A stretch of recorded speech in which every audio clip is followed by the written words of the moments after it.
Today's episode is about a company almost everyone has visited, but very few understand. Ikea didn't become the world's largest furniture retailer by selling luxury, speed, or inconvenience. It won by redesigning how furniture itself works.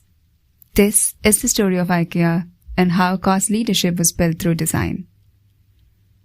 Ikea was founded in the year 1943 in Sweden by Ingvar Kamprad when he was just 17 years old. At that time, furniture had three problems.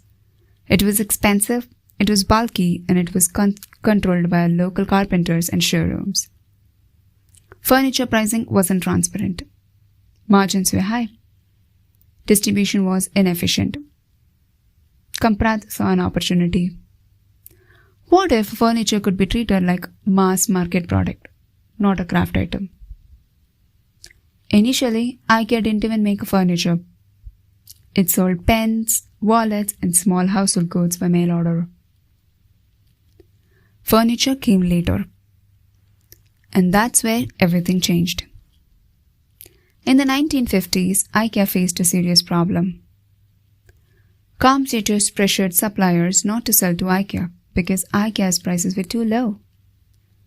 So in order to survive, Ikea had to cut the cost further, control their supply chain, and reduce transportation expenses. This breakthrough came almost accidentally. A designer removed the legs from the table so that it could fit inside the car easily. That decision created flat pack furniture.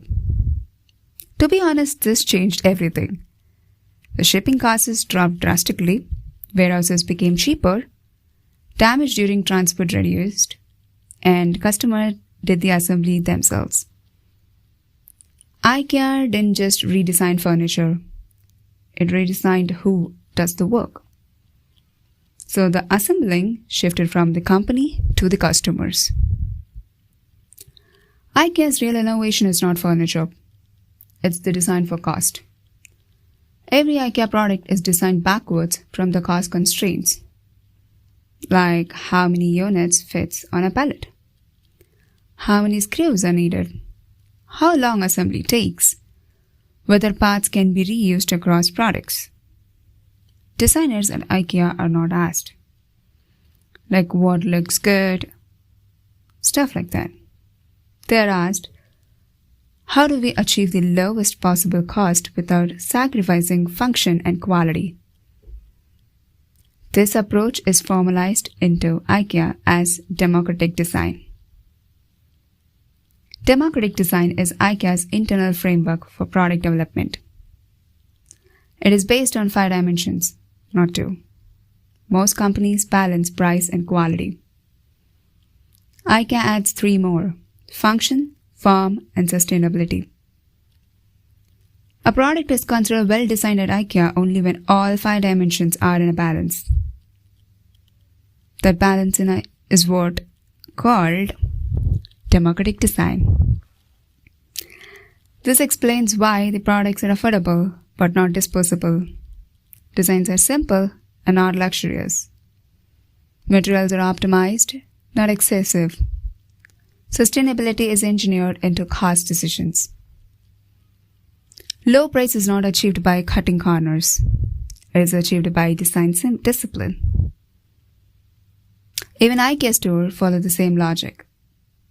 Customers walk through a fixed path. Products are displayed as finished homes. Warehouses are integrated into stores. Self-pickup replaces labor. Restaurants keep customers inside longer.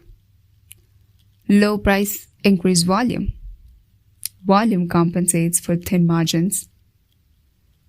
So, Ikea does not compete on trends. It competes on systems built around design.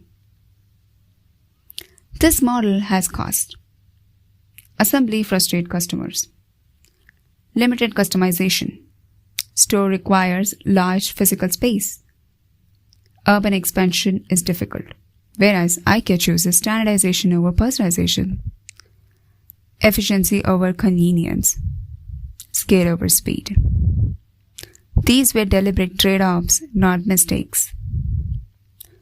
So today, Ikea operates all over 60 plus countries. with 400 plus stores to generate more than €40 billion in annual revenue.